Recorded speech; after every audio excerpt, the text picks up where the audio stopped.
Shalom, salam sejahtera buat kita semua pendengar setia RRI Banten dimanapun saudara berada. Kembali lagi bersama saya Teti dalam renungan melalui siaran radio ini.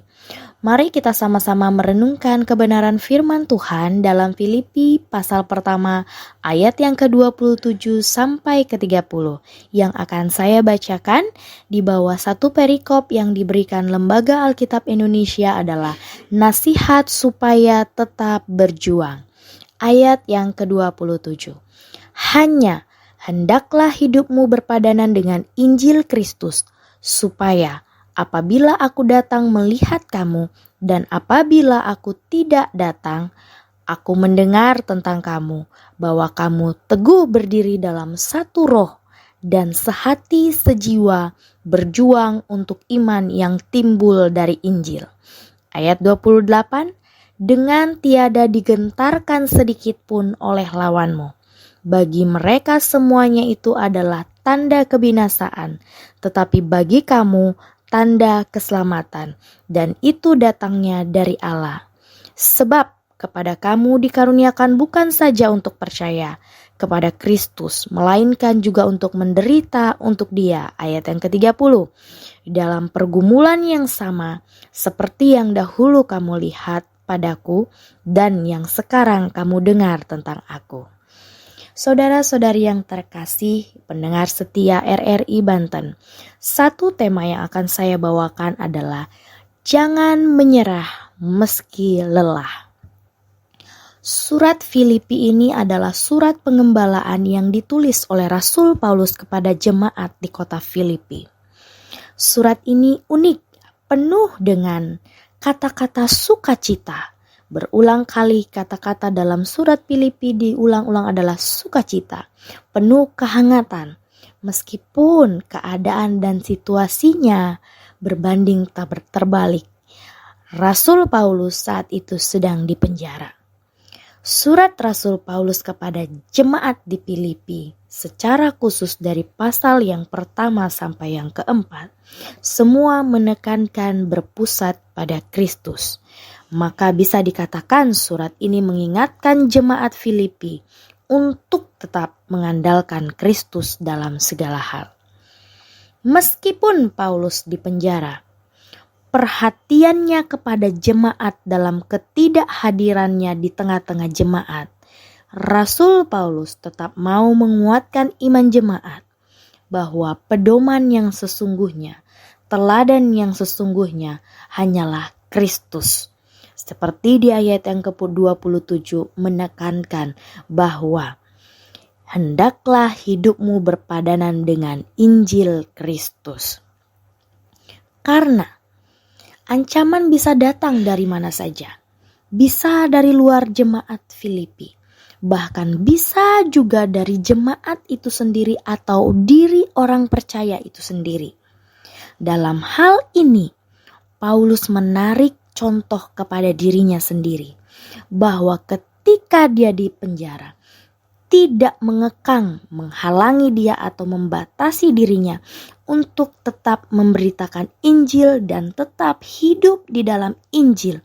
Bahkan dia tetap mengingatkan jemaat di Filipi untuk hidup berpadanan dengan Injil. Saudara-saudari terkasih pendengar setia RRI Banten, apa yang menarik bagi kita?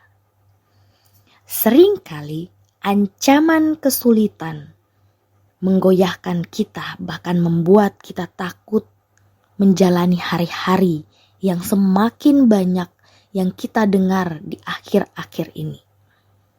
Tetapi kita belajar bagaimana Paulus mengajari jemaat Filipi. Paulus menekankan bahwa mengikut Yesus tidak akan lepas dari penderitaan.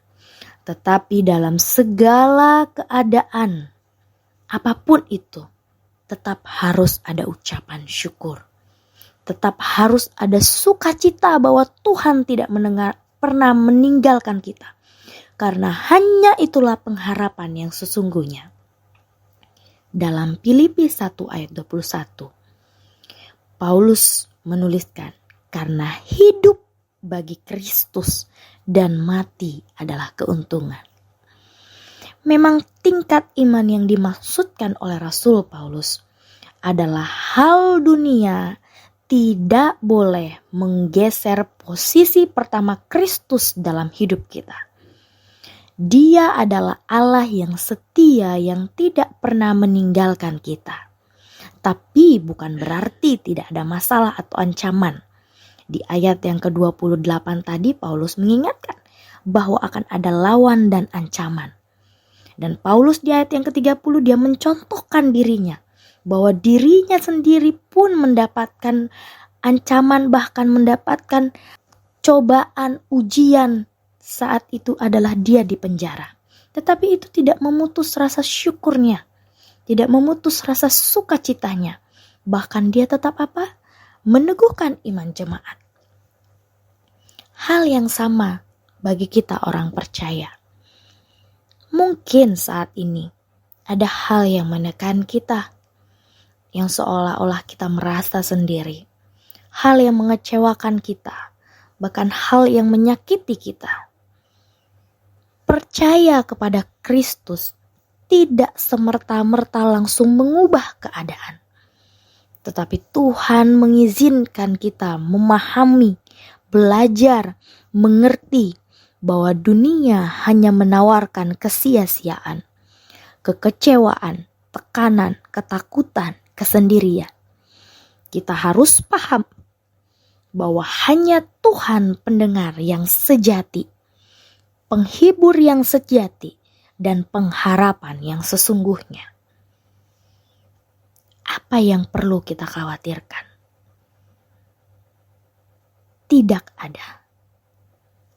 Paham jika terkadang kita lelah, tetapi renungan malam hari ini menekankan bagi kita bahwa percayalah kita pasti bisa melewatinya bersama Kristus. Ketika kita sudah bisa melewatinya, maka percayalah yang Tuhan inginkan kita bisa menguatkan sesama kita orang percaya. Agar hidup kita menjadi berkat, hidup kita menjadi sukacita bagi orang lain. Saudara-saudari yang terkasih, pendengar setia RRI Banten. Saya mengingatkan sekali lagi, jangan pernah menyerah meski kita lelah. Ada Kristus yang selalu bersama kita. Kiranya renungan ini memberkati kita dan menguatkan iman kita. Tuhan Yesus memberkati.